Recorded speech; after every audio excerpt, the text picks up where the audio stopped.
This episode is proudly supported by Pepe Sayer Australian Cultured Butter, batch churned from single origin cream. We've got a culturing process, a fermenting process, an aging process. So the butter will taste very different than, I guess, the average supermarket butter.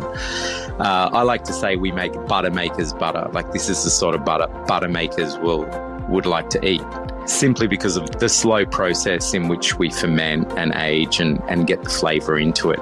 You know, the natural fermentation that gets all the flavours into the cream, and then once you churn it, you end up with this really rich, flavoursome butter that evolves and changes because it's a live culture that's in the butter as well.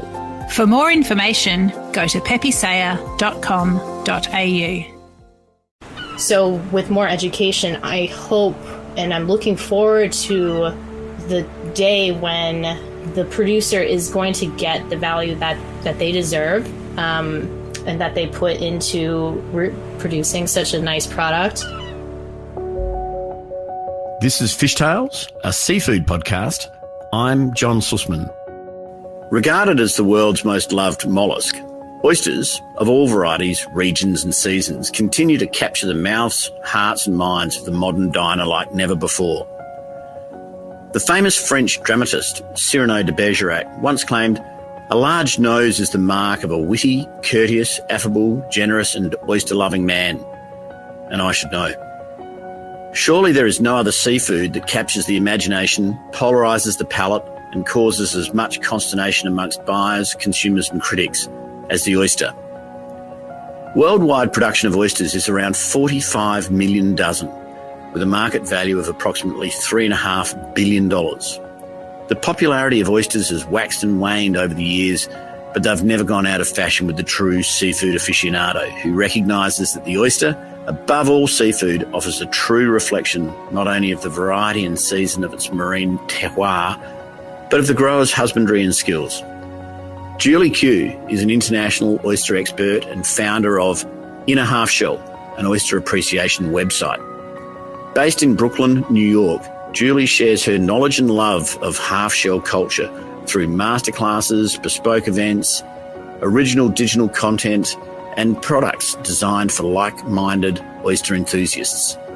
Inner Half Shell has become the world's preeminent place for oyster celebration. Julie has become infatuated by all things oyster, from growing to eating and everything in between. She's a great mate and a fellow oyster aficionado. My name is Julie Chu. I am a self-described oyster sommelier, oyster enthusiast, longtime oyster blogger, based in Brooklyn, New York, although I will travel anywhere for a good oyster. And I'm also, I guess, the marketing director for Australis Aquaculture. I've always loved seafood. So I was born in Shanghai and my entire family is Chinese. And of course, seafood is a huge part of Shanghainese cuisine. So I've always grown up eating weird things and had a love of shellfish since a very young age. It wasn't until I was a teenager when I was exposed to my first raw oyster. I remember it being in San Diego. We were visiting my cool uncle there, and being a fancy teenager, I decided to order 24 raw oysters for the table. The first, the first time I've ever done such a thing. And I just remember liking some of them and very much disliking others. And that experience sort of just carried with me up until moving to New York City, like a decade later, and being reintroduced to the oyster again in the city. And I think at the time, I was really interested in learning more about where my food came from, particularly seafood. And oysters just really caught my imagination in a way that other foods did not. Fortunately, there was a really good book that was out there, A Geography of Oysters by Rowan Jacobson. I read that. There's a New York oyster lovers meetup group that I joined. So there was a community around oyster lovers.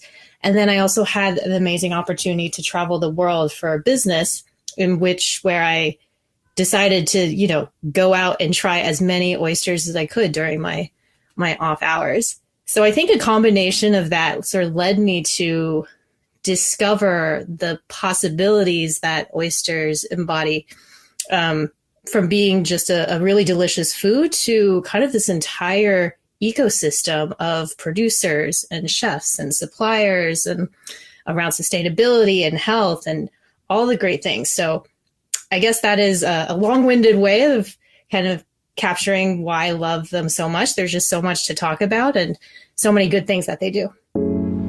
With the renaissance in popularity of oysters, a whole new world of oyster appreciation has been spawned. Wine-like devotees are now part of the culinary landscape. Oyster appreciation, at least in New York City, was really bubbling up by the time I got to the city, and that was in the mid-2000s. There were more producers coming online, offering more varieties into the market, and chefs were really interested in being able to tell stories about the different oyster varieties. So I think you had the supply kind of grow up and become more prevalent, and then you had also these culinary storytellers that wanted to expose consumers to, this is just more than a location. You can actually meet the person who is growing this oyster. And then, so that is the baseline. And then when I decided to start in a half shell, I don't think there was many people really looking at oysters the same way they do with wine. It wasn't very prevalent online. I couldn't search for anything like that. So I decided to start my own little oyster tasting journal and blog about it. And so the idea of miroir was still relatively new then. But today I feel like basically every food media company talks about miroir and talks about the different nuances in regions and flavors and tastes. But then still also tying it back to this incredible story about sustainability and, resiliency in the industry. Today, I think oyster appreciation does vary around the world. Last year I embarked on this, a webcast where I was interviewing people from different countries about oyster production, oyster consumption in their location. And I think the commonality is that there is so much interest around this product and ingredient, but there's just a wide range of accessibilities around different varieties, how to get things to market, what people understand about why they taste the way they do. And that is in part by how much variety that they get exposed to as well. If people really like oysters, they usually don't think about oysters in the same way as we do with wine. There's not that much of a spectrum of variation, or they weren't open or realized that. And I think when I put those two words together, and truly this is something that there is, I guess in French, there is a word that comes close, like écalier, but oyster sommelier is just a very quick way for me to help explain to someone that there's another world behind oysters that they didn't even realize, but I know that they will like. So they're very happy with it, and then start asking me 100 questions, which I really love answering to. Well, In a Half Shell is a oyster blog for oyster lovers. So it is meant to provide anyone who is curious about oysters or really enthusiastic about oysters the inspiration and resources to up their half shell game, if you will. It all kind of started when I was just fumbling around on my own, trying to figure out what's what in the oyster world. And I figured I might as well just document what I'm learning. So that ranged anywhere from where to get great oysters in the cities that I visit to how to have oysters and enjoy oysters at home. Where do you buy them? How do you store them? Very practical things, up into the different tasting notes and stories behind the farms.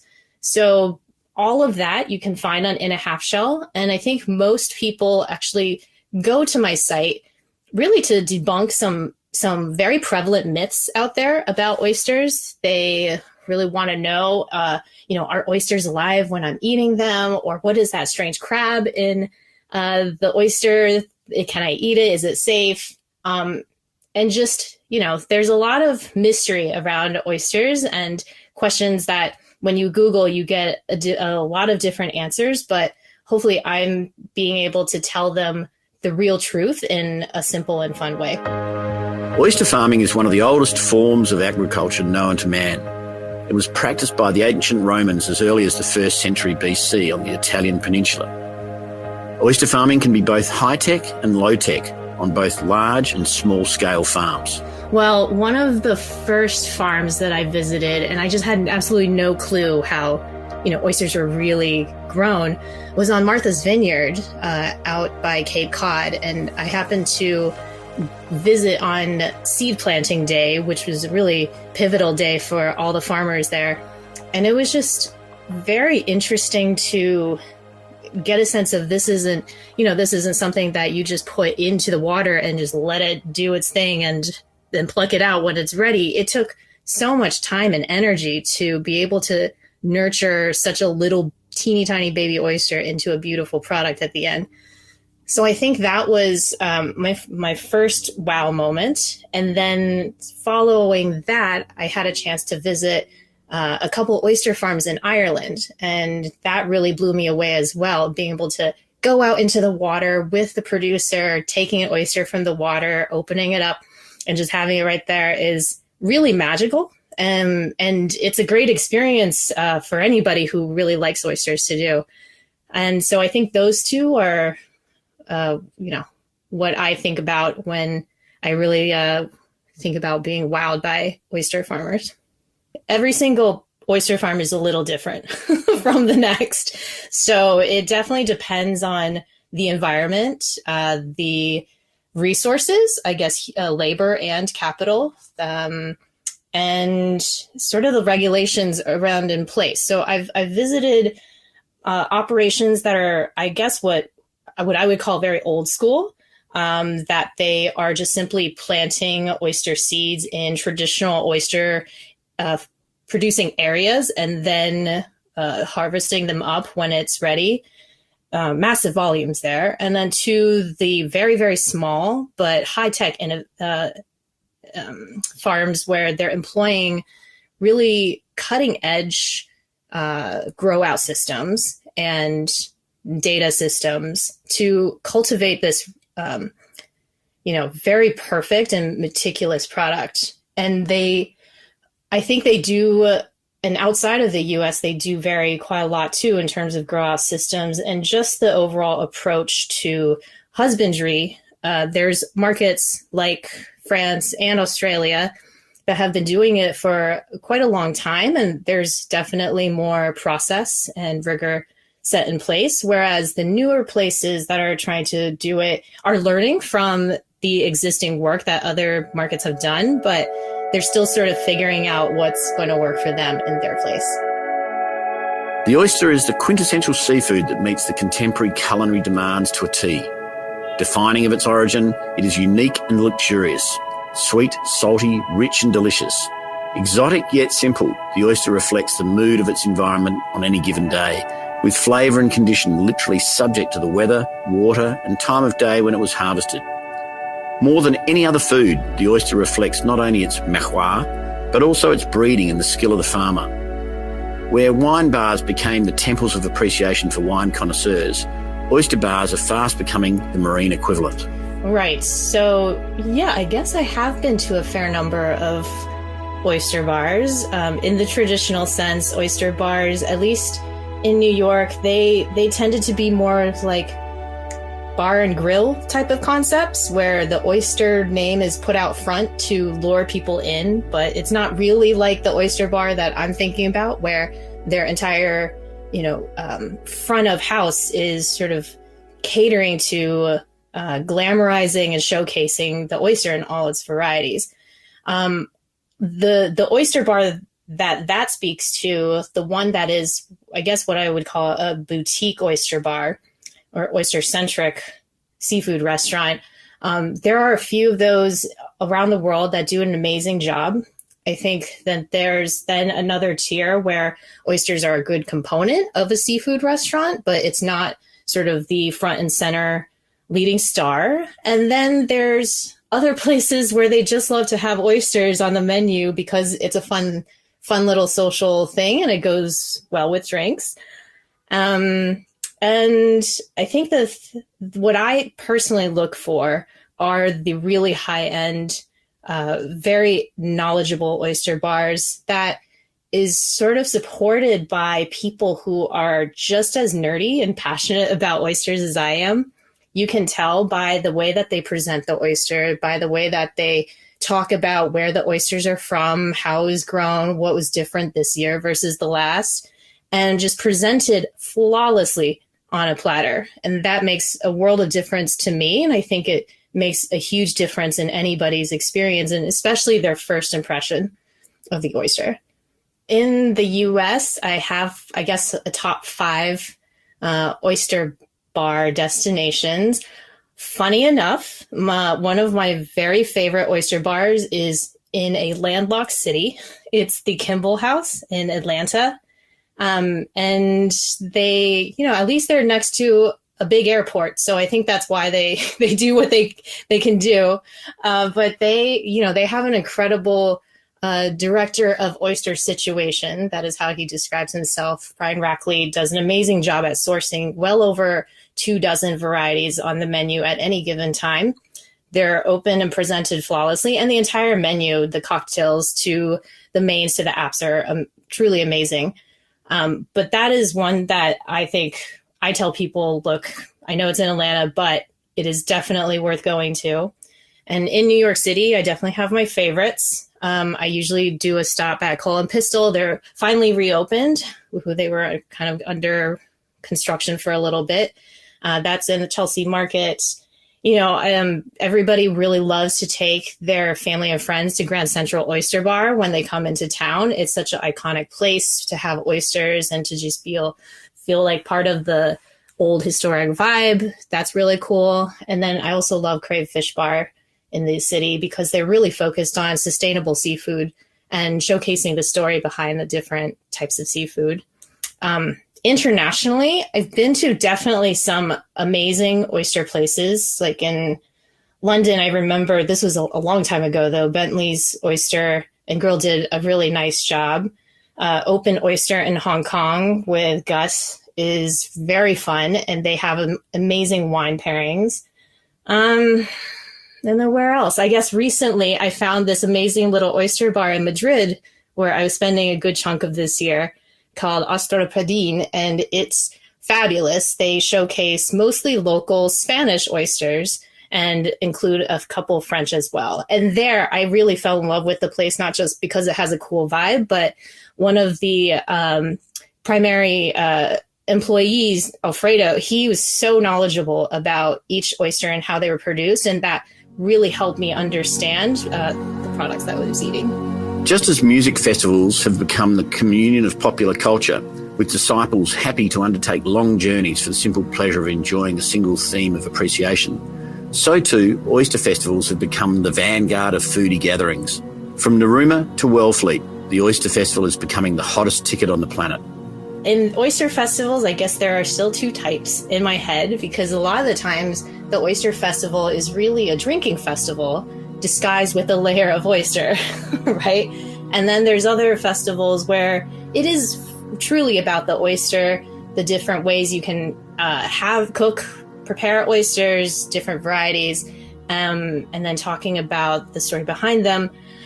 I've been to some really noteworthy ones in the US. Everybody probably thinks of one of the iconic ones being Wellfleet Oyster Fest that happens in the fall. That's a great one. That's a great party. It's also a beautiful space. My favorite, though, in New York is the Billion Oyster Party, and that usually happens in the spring. We call it Oyster Prom because it's just a lot of oyster growers just getting together with New Yorkers and celebrating New York Harbor and the great work that they do to restore New York Harbor back to its glory days. Eating an oyster is a gastronomic experience unmatched by almost any other food. Like wine, the flavours and textures of an oyster are determined by the unique environmental attributes of the marine ecosystem in which the oysters are cultivated.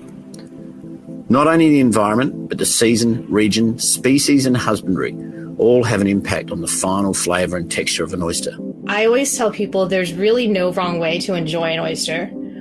but you can do what you want, put accoutrements however you like.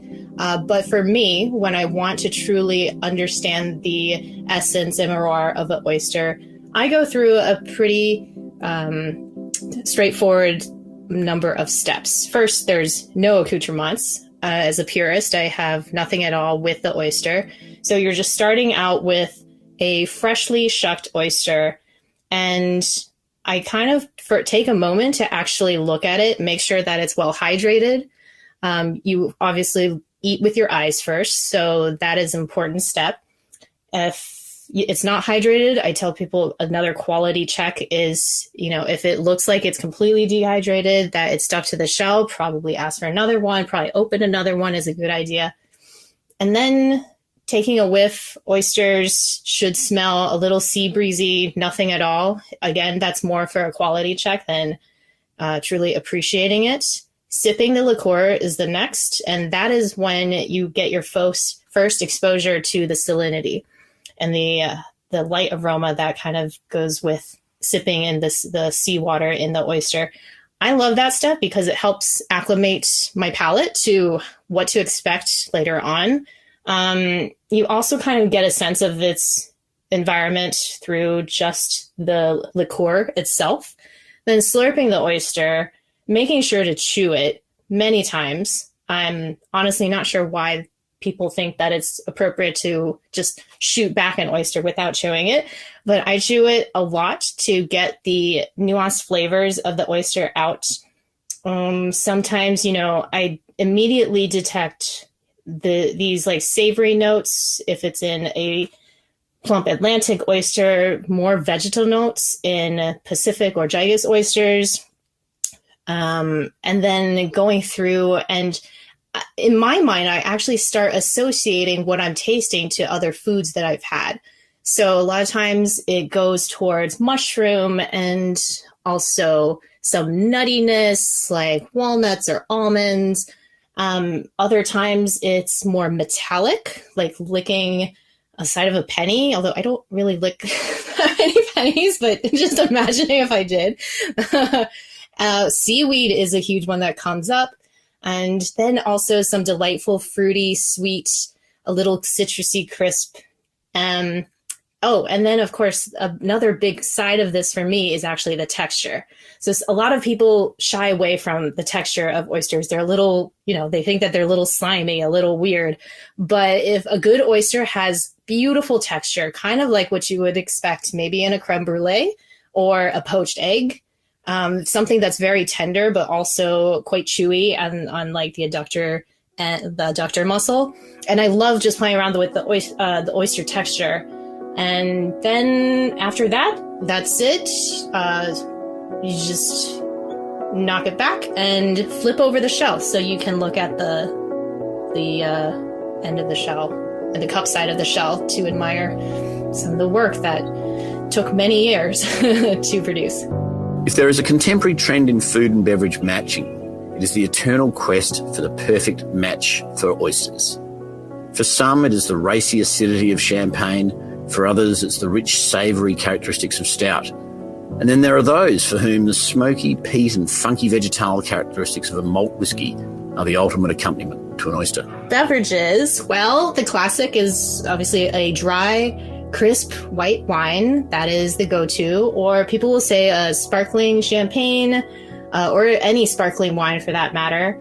I personally gravitate to premium Japanese sake with oysters, and I think I might be a little biased because I have a very good friend who imports amazing sake into New York. So I've been sort of spoiled by really good sake with seafood. But there's sort of a chemical explanation for why they pair so well. And the reason being is the combination of different food and drinks with different types of amino acids will create an umami sensation on your palate.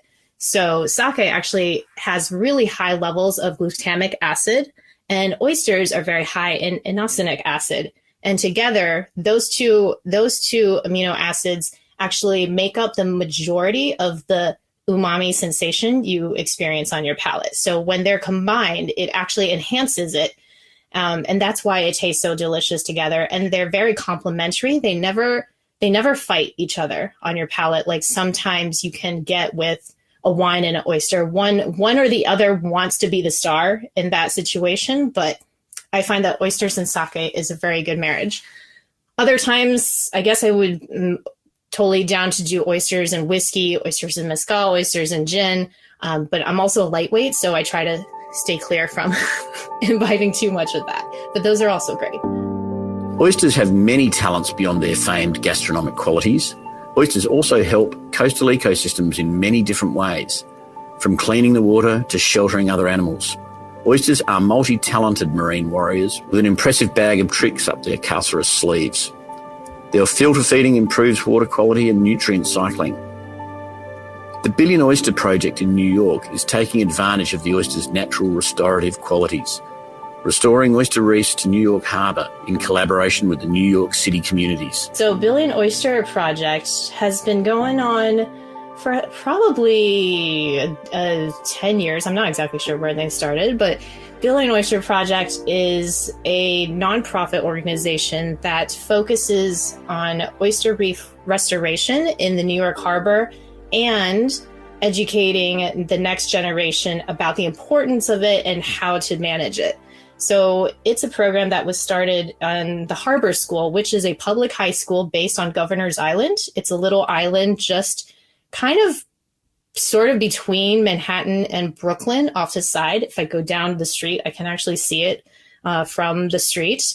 And they teach high school kids how to raise oysters and how to scuba dive to maintain oyster cages underwater and how to assess water quality. All these important skills that we absolutely need for, the next generation of environmental stewards. And the Billion Oyster Project, its ambition is to restore 1 billion oysters in the next 50 years, or I'm not even sure what the timeline is anymore, but they're well on their way and they have definitely seen great results in the harbor. A great oyster experience can leave you in shock and awe, providing a memory of great people and great moments. A favorite oyster experience? There's so many. I guess I can't think of a ultimate one. I suppose the appropriate answer is like my oyster toast at my wedding. That was very special. But I'm really the happiest when I'm out exploring the oyster farm, really understanding where they come from, and then being able to take that knowledge back with me into an oyster bar near that farm or somewhere that sources from them, and being able to also share that story with the friends and family who I'm with. And at the end of the day, I think oysters, it's not just about the food, the food itself, but it's about the relationships that you can create around it. It's a food that you definitely share with people, that you can talk about with complete strangers. And just knowing exactly like who you're supporting and where that food is coming from is a real privilege, I think, at least in the US, to be able to know where it's exactly being raised and it doing so in a sustainable way. So the experience is, that's, I think, why it's so hard to think of just one oyster variety or oyster moment, is that it's just a network of all these different, great relationships, great people, great moments. For many, an epiphany can lead to a sudden intuitive perception of or insight into the reality or essential meaning of something. For some, it is the experience of an oyster that creates this sensation. So oysters changed my life in, I guess, a number of ways. I have my current job probably because of oysters.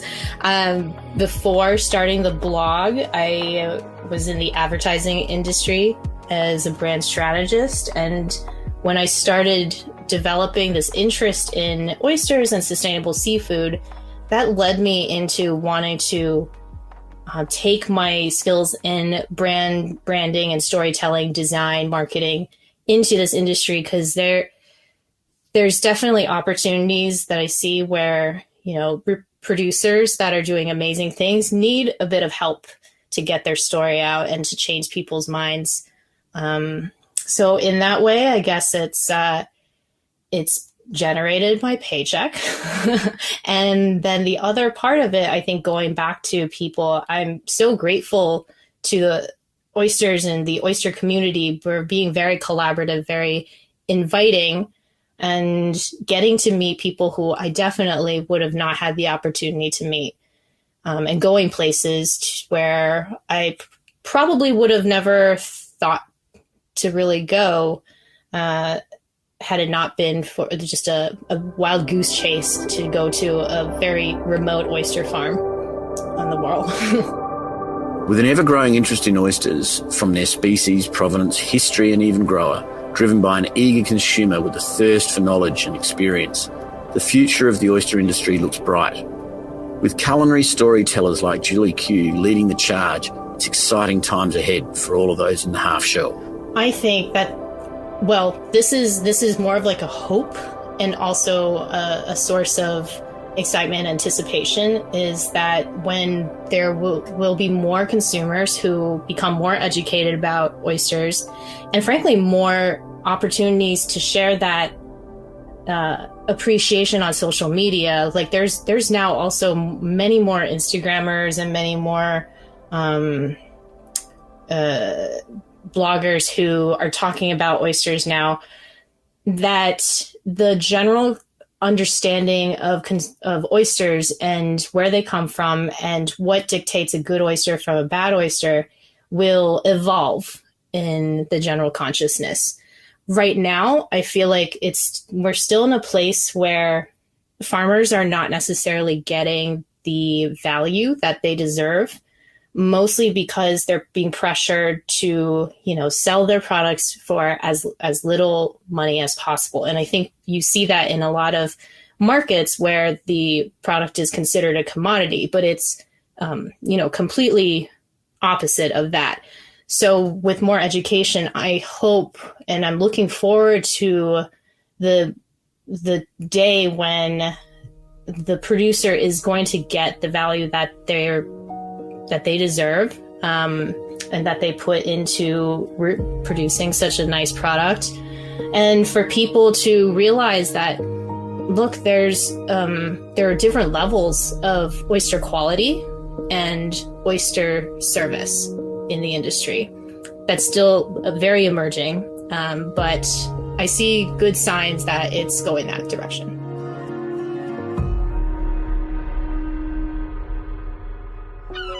This is Fishtales, a seafood podcast. A Deep in the Weeds production.